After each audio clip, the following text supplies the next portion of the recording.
संविधान की प्रस्तावना।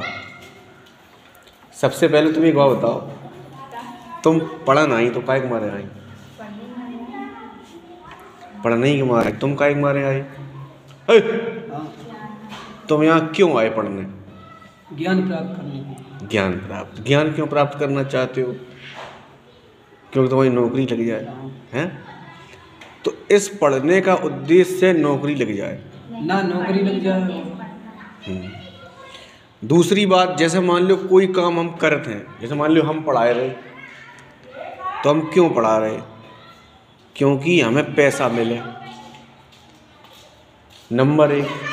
दूसरी बात, सिलेक्शन हो जाए बच्चन के, सिलेक्शन से क्या हो जाएगा? हमारा नाम हो जाएगा। जितने ज़्यादा सिलेक्शन होगी उतनी ज़्यादा इज्जत बढ़ जाएगी। सही बात है कि नहीं? लोग दूर से पहचान लिया करें गुरु जी जाए रहे। तो हर चीज़ का एक उद्देश्य होता है। वैसे ही हमने जो संविधान लिखा, उस संविधान को लिखने के उद्देश्य हैं। संविधान क्यों लिखा गया, वो सारी चीज़ें उद्देश्यका में लिखी गई हैं। उद्देश्यका कोई कहते हैं, बताइए, प्रस्तावना। संविधान लिखने वाले जो लोग थे, उनने बताया कि हमारा संविधान बनाने का क्या उद्देश्य होगा, क्या उद्देश्य होगा। यही उद्देश्य का प्रस्तावना कहलाई। क्या कहलाई? प्रस्तावना। ठीक है। तो सबसे पहले हमें यही जानना चाहिए कि आखिरकार इस प्रस्तावना में क्या लिखा हुआ है, क्योंकि इसी प्रस्तावना को भारतीय संविधान की आत्मा कहा जाता है। क्या कहते हैं? भारतीय संविधान की आत्मा। भारत की आत्मा नहीं। समझ गए बात? हाँ। अब प्रस्तावना है, हम भारत के लोग भारत को संपूर्ण प्रभुत्व संपन्न समाजवादी पंथ निरपेक्ष लोकतंत्रात्मक गणराज्य बनाने के लिए तथा उसमें समस्त नागरिकों को सामाजिक, आर्थिक और राजनीतिक न्याय, विचार, अभिव्यक्ति, विश्वास, धर्म और उपासना की स्वतंत्रता, प्रतिष्ठा और अवसर की समानता प्राप्त करने के लिए तथा उन सब में व्यक्ति की गरिमा और राष्ट्र की अखंडता, एकता सुनिश्चित करने वाली बंधुता बढ़ाने के लिए दृढ़ संकल्प होकर अपनी इस संविधान सभा में आज तारीख 26 नवंबर 1949 ईस्वी को मिति मार्ग शुक्ल सप्तमी संवत 2006 विक्रमी को एतद द्वारा इस संविधान को अंगीकृत, अधिनियमित और आत्मार्पित करते हैं। ये संविधान की प्रस्तावना है। तो इस प्रस्तावना का पहले हम मतलब समझेंगे। अब प्रस्तावना का पहला शब्द लिखा है, हम भारत के लोग। यानी ये बात कोई एक आदमी नहीं कह रहा, ये पूरे के पूरे भारत के लोग कह रहे हैं। क्या कह रहे हैं? कि हम भारत को संपूर्ण प्रभुत्व संपन्न बनाएंगे। संपूर्ण प्रभुत्व संपन्न का मतलब क्या होता है? जिसमें सर्वोच्च और अंतिम शक्ति निवास करती हो, उसे संप्रभु कहते हैं। जैसे मान के चलो, हमारे पास खाने के लिए खाना भी है, रहने के लिए घर भी है, सोने के लिए घर भी है, मान के चलिए रहने के लिए, और हर चीज़ की सुविधा है। यानी कि हम अपने सेल्फ डिपेंडेंट हैं। तो वैसे ही अपना देश जो है वो किसी पर निर्भर नहीं रखेंगे, चाहे वो खाद्यान्न का मामला हो, चाहे वो रक्षा का मामला हो। सेना को भी शक्तिशाली बना लेंगे, खाद्यान्न में भी अच्छी खेती कर लेंगे, तकनीकी के क्षेत्र में भी हम अपने आप को संपूर्ण प्रभुत्व संपन्न बना लेंगे। यानी हम किसी पर भी निर्भर नहीं रहेंगे। लेकिन हालांकि आज ऐसा है नहीं, हम लोग विदेशों पर निर्भर हैं। जैसे चाइनीज़ माल देखो हमारे यहाँ आता ही है, खाने की चीज़ें भी विदेश से आती हैं, कपड़े भी अच्छे ज़्यादा महंगे वाले विदेश से आते हैं, मोबाइल फ़ोन भी विदेशों से आते हैं। हालांकि अभी ऐसा हो नहीं पाया। लेकिन हमारा संविधान की जो प्रस्तावना है वो ये चाहता है, क्या चाहता है संविधान, कि हम भारत को संपूर्ण प्रभुत्व संपन्न बनाएं। समाजवादी, समाजवादी का मतलब क्या होता है, जहां व्यक्ति को कम और समाज को अधिक महत्व दिया जाता हो, उसे समाजवादी व्यवस्था कहते हैं। भारत ने व्यक्ति और समाज दोनों का महत्व स्वीकार करते हुए अपने तरह का समाजवाद यानी मिश्रित अर्थव्यवस्था लागू किया है। विकास का यह भारतीय मॉडल व्यक्ति और समाज दोनों के हितों की सुरक्षा करता है। समाजवाद का मतलब ये होता है कि हम किसी भी एक पर्टिकुलर व्यक्ति को वरीयता ना दे करके हम समाज को वरीयता देंगे। तुमने अभी पढ़ा होगा कि जैसे मान लो सरकारी नल एक लगा तो वो किसी एक व्यक्ति के लिए नहीं लगा है, बल्कि पूरे के पूरे समाज के लिए लगाया जाता है। एक छोटा सा उदाहरण दिया तो हम अपने रिसोर्सेज का भी जो है, जो भी हमारे संसाधन होते हैं देश के, उनका हम समाज के लिए उपयोग करते हैं, ना ही किसी एक व्यक्ति को हम कोई संसाधन का मालिकाना हक दे देते हैं। समझ में आई बात? तो समाजवाद का मतलब होता है कि किसी एक व्यक्ति के हाथ में संसाधनों का नियंत्रण नहीं होना चाहिए, सब लोगों के पास होना चाहिए। बात समझ में आई? आर्टिकल नंबर 38, 39 आपने पढ़ा होगा, इसमें जो है इस प्रकार की बात की गई है समाजवाद को लेकर। और समाजवाद हो गया, हम भारत के लोग भारत को संपूर्ण प्रभुत्व संपन्न समाजवादी पंथ निरपेक्ष, यहाँ पर पहले लिखा था धर्मनिरपेक्ष, अब लिख दिया पंथ निरपेक्ष। इसका मतलब ये होता है हमारे देश का कोई भी धर्म नहीं होगा, बल्कि हम सभी धर्मों का क्या करेंगे, सम्मान करेंगे। हमारे देश का कोई धर्म नहीं होगा, लेकिन हम सभी धर्मों का क्या करेंगे बताइए, सम्मान करेंगे। धर्मनिरपेक्ष या पंथ निरपेक्ष का मतलब होता है कि अपना कोई धर्म नहीं, न कोई पंथ, बल्कि सभी धर्मों पंथों का सम्मान का भाव और समान भाव से देखना धर्मनिरपेक्ष या पंथ निरपेक्ष कहलाता है। इसके बाद आता है लोकतंत्रात्मक। लोकतंत्र की परिभाषा अमेरिका के राष्ट्रपति अब्राहम लिंकन के द्वारा गेट्सबर्ग में दी गई थी। और क्या परिभाषा थी कि जनता के द्वारा जनता के लिए शासन लोकतंत्र कहलाता है। अब आज के ज़माने में देखो, मोदी कहाँ से निकल के आया, कोई राष्ट्रीय परिवार से तो था नहीं, वो जनता ही था, चाय बेचता था लोग कहते हैं, और देश का प्रधानमंत्री बन गया। तो किसने बनाया, देश की जनता नहीं बनाया। और क्यों बनाया, कि देश की जनता के ऊपर वो शासन कर सके। मुलायम सिंह एक मास्टर थे, एक आम नागरिक थे, जनता थे, मुख्यमंत्री बने, किसने बनाया, जनता ने बनाया। और क्यों बनाया, जनता पर शासन करने के लिए बनाया। तो यही बात तो कही गई है, क्या कही गई, लोकतंत्र क्या होता है कि जनता का जनता के द्वारा जनता के लिए शासन लोकतंत्र कहलाता है। पहले के ज़माने में राजा महाराजा होते थे, उनका बेटा राजा बनता था, फिर वो मर गया तो उसका बेटा राजा बन जाएगा। अब ऐसा नहीं होता। बात सही है कि नहीं? तो ये हो गया लोकतंत्र। गणराज्य बनाने के लिए, गणराज्य का मतलब होता है जहाँ पर राष्ट्राध्यक्ष का चुनाव किया जाता है, जिस किसी देश का प्रमुख जनता के द्वारा प्रत्यक्ष या परोक्ष रूप से निर्वाचित होता है, उस राज्य को गणतंत्र कहते हैं। जैसे अमेरिका और भारत इत्यादि। विश्व का पहला गणतंत्र लक्षियों के द्वारा 6वीं शताब्दी ईसा पूर्व वैशाली में स्थापित किया गया था। यानी ऐसा नहीं है कि राजा मर गया, राजा का बेटा राजा बन जाएगा, ना, जनता चुनेगी। राष्ट्राध्यक्ष का, राष्ट्र प्रमुख का चुनाव जनता के माध्यम से किया जाता हो, ऐसे राज्य को गणराज्य कहा जाता है। तो संपूर्ण प्रभुत्व संपन्न, समाजवादी, पंथ निरपेक्ष और लोकतांत्रिक एवं गणराज्य, ये 5 शब्दों का मतलब आप समझ गए होंगे। इसके बाद लिखा है सामाजिक, आर्थिक, राजनीतिक न्याय। सामाजिक न्याय भी मिले, आर्थिक न्याय भी मिले, राजनीतिक न्याय भी मिले। अब आपके समझ में ये आ रहा होगा सर सामाजिक न्याय क्या है। जैसे मान के चलो तुम्हारे गांव में एक पंडित जी है और एक है कोई, जैसे मान लो भंगी जी हैं, ठीक है, तो उनका मान के चलिए पंडित जी जो हैं वो शराबी हैं, जुआरी हैं, अय्यास किस्म के हैं। वहीं पर आप देखेंगे कि जो भंगी जी महाराज हैं वे बहुत ही अच्छे व्यक्ति हैं। वे पढ़ने में भी और समाज में थोड़ा सा अच्छा काम भी करते हैं। उसके बावजूद भी मान के चलिए कि पंडित जी को सम्मान ज़्यादा मिल रहा जबकि वो कुकर्मी है।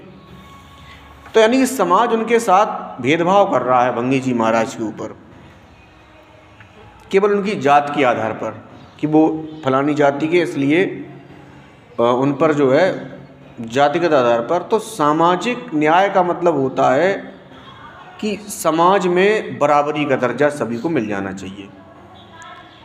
ऐसा नहीं है कि तुम फलानी जाति के हो तो तुम तख्त पर बैठोगे और दूसरा अलग जाति का है तो उधर बैठे हैं। सामाजिक न्याय, आर्थिक न्याय और राजनीतिक न्याय सभी को मिलना चाहिए। और देखो, अभी हमने बात करी कि हम भारत को बनाना चाहते हैं संपूर्ण प्रभुत्व संपन्न, समाजवादी, पंथनिरपेक्ष, लोकतंत्रात्मक और गणराज्य। हम न्याय कौन सा देना चाहते हैं? सामाजिक, आर्थिक और राजनीतिक न्याय। अब हम बात करेंगे स्वतंत्रता किस प्रकार की होनी चाहिए। तो विचार की, अभिव्यक्ति की, विश्वास की, धर्म की और उपासना की स्वतंत्रता मिलनी चाहिए। समझ में आ रही बात? विचार, अपनी जो भी विचारधारा है उसको आप मान सकते हैं, रख सकते हैं। अभिव्यक्ति माने बोलने की आज़ादी। अगर हम कुछ देखते हैं, आपने आर्टिकल 19 पढ़ा है, 19 नंबर अनुच्छेद पढ़ लिया है। अभिव्यक्ति की आज़ादी माने बोलने की आज़ादी, ये स्वतंत्रता होनी चाहिए। विश्वास हम किसी चीज़ पर रखते हैं तो ठीक है, अपनी बात है। तुम्हारा विश्वास है साईनाथ पे, हमारा है बजरंगबली पे, इनका है दुर्गा देवी पे। अलग अलग विचारधाराएं हैं सबकी। बात समझ में आई? इसके बाद विश्वास, धर्म, कोई भी धर्म हम मान सकते हैं। और उपासना, किसी की भी उपासना कर सकते हैं। उपासना की स्वतंत्रता, प्रतिष्ठा एवं अवसर की समानता। प्रतिष्ठा और अवसर की समानता का मतलब है कि सभी को अपनी प्रतिष्ठा बनाए रखने का पूरा अधिकार होगा। अवसर की समानता प्राप्त करने के लिए तथा उन सब में व्यक्ति की गरिमा, राष्ट्र की एकता और अखंडता सुनिश्चित करने वाली बंधुता बढ़ाने के लिए दृढ़ संकल्प होकर अपनी इस संविधान सभा में आज तारीख 26 नवंबर 1949, माने अगर पूछा जाए कि हमारा जो संविधान है वो कब अंगीकृत किया गया, तो आप बताएंगे 26 नवंबर 1949 विक्रम संवत संविधान में माना गया। तो मिति मार्ग शुक्ल सप्तमी संवत 2006 विक्रमी को एतद द्वारा इस संविधान को अंगीकृत, अधिनियत और आत्मार्पित करते हैं। बात समझ में आ गई? संविधान की प्रस्तावना को संविधान की कुंजी कहा जाता है। हम भारत के लोग भारत को संपूर्ण प्रभुत्व संपन्न, समाजवादी, पंथनिरपेक्ष, लोकतंत्रात्मक गणराज्य बनाने के लिए तथा उनके समस्त नागरिकों को सामाजिक, आर्थिक और राजनीतिक न्याय, विचार, अभिव्यक्ति, विश्वास, धर्म और उपासना की स्वतंत्रता, प्रतिष्ठा और अवसर की समानता प्राप्त करने के लिए तथा उन सब में व्यक्ति की गरिमा और राष्ट्र की एकता और अखंडता सुनिश्चित करने वाली बंधुता बढ़ाने के लिए दृढ़ संकल्प होकर अपनी इस संविधान सभा में आज दिनांक 26 नवंबर 1949 ईस्वी मिति मार्ग शुक्ल सप्तमी संवत 2006 विक्रमी को एतद द्वारा इस संविधान सभा के द्वारा इस संविधान को अंगीकृत, अधिनियमित और आत्मार्पित करते हैं। प्रस्तावना के जो 5 शब्द हैं पहले, वो कौन कौन से शब्द हैं? संप्रभुता, संपूर्ण प्रभुत्व संपन्न, दूसरा है समाजवादी, तीसरा है पंथनिरपेक्ष, चौथा है लोकतांत्रिक और पांचवा है गणराज्य। भारतीय संविधान का उद्देश्य प्रस्तावना में निहित है। पूरा प्रस्तावना एक वाक्य में लिखा है। प्रजातांत्रिक समाजवाद की अवधारणा पंडित नेहरू ने विकसित किया था। भारतीय संविधान में न्याय शब्द का उल्लेख प्रस्तावना में किया गया है। डॉक्टर अंबेडकर ने कहा, लोकतंत्र की सबसे बड़ी बाधा जाति प्रथा होती है। 42वें संविधान संशोधन के द्वारा प्रस्तावना में कौन कौन से शब्द जोड़े गए, तो आप बताएंगे समाजवादी, दूसरा पंथनिरपेक्ष और तीसरा राष्ट्र की एकता और अखंडता। प्रस्तावना के अनुसार संविधान के अधीन सभी शक्तियां भारत के लोग यानी कि हम भारत के लोगों में होंगी। भारत में राजनीतिक शक्ति का स्रोत मतदाता होता है। भारत में संप्रभुता जनता में निवास करती है। प्रस्तावना में हम भारत के लोग की अवधारणा अमेरिका के संविधान से ली गई है। अमेरिका तथा अन्य देशों के संविधानों के आरंभ में वी द पीपुल, हम लोग, रूसों की आवाज़ है। किसकी आवाज़ है? रूसों की। अब हमने बताया था कि राज्य शब्द की परिभाषा, तो राज्य किसे कहते हैं? राज्य में 4 तत्व होते हैं। पहला जनसंख्या, दूसरा भूभाग, तीसरा सरकार और चौथा संप्रभुता, जिसमें संप्रभुता सबसे बड़ा या सबसे महत्वपूर्ण तत्व होता है। संप्रभुता को राज्य की आत्मा कहा जाता है।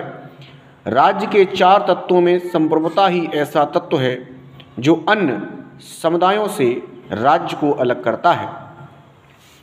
प्रस्तावना को संविधान की आत्मा कहा गया है। इसके द्वारा संविधान निर्माताओं ने भारतीय राज्य व्यवस्था की आस्थाओं, प्रेरणाओं और मूलभूत आदर्शों को निर्धारित किया है।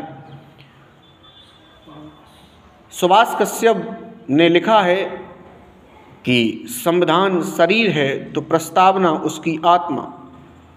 प्रस्तावना आधारशिला है तो संविधान उस पर खड़ी महल है।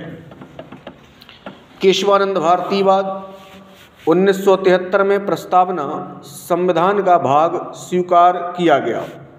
बोम्माई निर्णय 1994 में केशवानंद के निर्णय को दोहराया गया, जबकि बेरुवारी 1960 के मामले में सर्वोच्च न्यायालय ने प्रस्तावना को संविधान का अंग मानने से इनकार कर दिया। चूँकि भारतीय संविधान की प्रस्तावना में उसी विधि से संशोधन किया जा सकता है जिस विधि से शेष संविधान में इससे स्पष्ट हो जाता है कि प्रस्तावना भारतीय संविधान का भाग है। संविधान की प्रस्तावना अति महत्वपूर्ण दस्तावेज है जो संविधान के मूल उद्देश्यों, विचार और सरकार के उत्तरदायित्वों पर प्रकाश डालती है। जब संविधान की किसी धारा का अर्थ नहीं निकलता या विवादग्रस्त या अस्पष्ट हो जाती है, तब न्यायालय उसकी व्याख्या करते समय प्रस्तावना का सहारा लेते हैं। प्रस्तावना से भारतीय संविधान निर्माताओं की मूल भावनाओं का पता चलता है। उनको संविधान की कुंजी कहा जाता है। किसको? प्रस्तावना को। इसी महत्व को देखते हुए पंडित भार्गव ने कहा है कि यह संविधान का सबसे कीमती अंग है। बेरुवाड़ी निर्णय 1960 में कहा गया कि संविधान की भाषा जहां संदिग्ध होगी वहां प्रस्तावना का सहारा लिया जा सकता है। गांधी जी धर्म और राजनीति को अलग अलग नहीं मानते थे। गांधी जी धर्म और राजनीति को एक ही चीज मानते थे। स्वतंत्रता, समानता और बंधुता का जो संकल्प है, ये जो संकल्पना है इनकी, स्वतंत्रता, समानता और बंधुता की जो संकल्पना है, स्वतंत्रता की तरह समानता भी आधुनिक युग का एक प्रमुख राजनीतिक आदर्श है। फ्रांसीसी क्रांति 1789 स्वतंत्रता, समानता और बंधुता के नाम पर लाई गई थी। उनसे आधुनिक चिंतन की दशा में प्रेरणा शक्ति का काम किया। उसने आधुनिक चिंतन की दिशा में प्रेरणा का काम किया, यानी कि प्रेरणा का स्रोत बनी ऐसी क्रांति। स्वतंत्रता के आदर्श ने सामंतवादी शक्तियों को परास्त करके एक नए युग का सूत्रपात किया, परंतु आज आरंभिक उदारवादियों ने स्वतंत्रता के आदर्श को मुक्त बाजार अर्थव्यवस्था के मूल सिद्धांत के रूप में सीमित कर दिया और समाज में नए असंतुलन पैदा हो गए। तब समानता के आदर्श ने इस असंतुलन को दूर करने का बीड़ा उठाया। जिससे कि लोगों की विषमता समाप्त हो और बंधुता की भावना पैदा हो सके। भारतीय सामाजिक व्यवस्था भी सामंतवादी व्यवस्था पर आधारित थी। स्वाभाविक है कि विषमता, किंतु सर्वप्रथम हम अंग्रेजी से स्वतंत्र होना चाहते थे। अथक प्रयास के पश्चात जब भारत आज़ाद हुआ तो हम अपना संविधान बनाने के लिए स्वतंत्र हो गए और शोषण प्रवृत्तियों का समापन किया। अतः फ्रांसीसी क्रांति के आदर्श वाक्य स्वतंत्रता, समानता और बंधुता को संविधान की आत्मा अर्थात प्रस्तावना में स्थान दिया गया। प्रस्तावना सामाजिक, आर्थिक और राजनीतिक न्याय को निर्देशित करता है। भारतीय संविधान की प्रस्तावना पर विचित्र क्रांतियों का प्रभाव पड़ा या विभिन्न क्रांतियों का प्रभाव पड़ा, जिसमें फ्रांसीसी क्रांति 1789, फ्रांस की क्रांति का स्वरूप बुर्जुआ मध्यम वर्ग था। अमेरिकी क्रांति दूसरी 1776 और अगली है वॉल्शेविक क्रांति रूस सोवियत संघ 1917।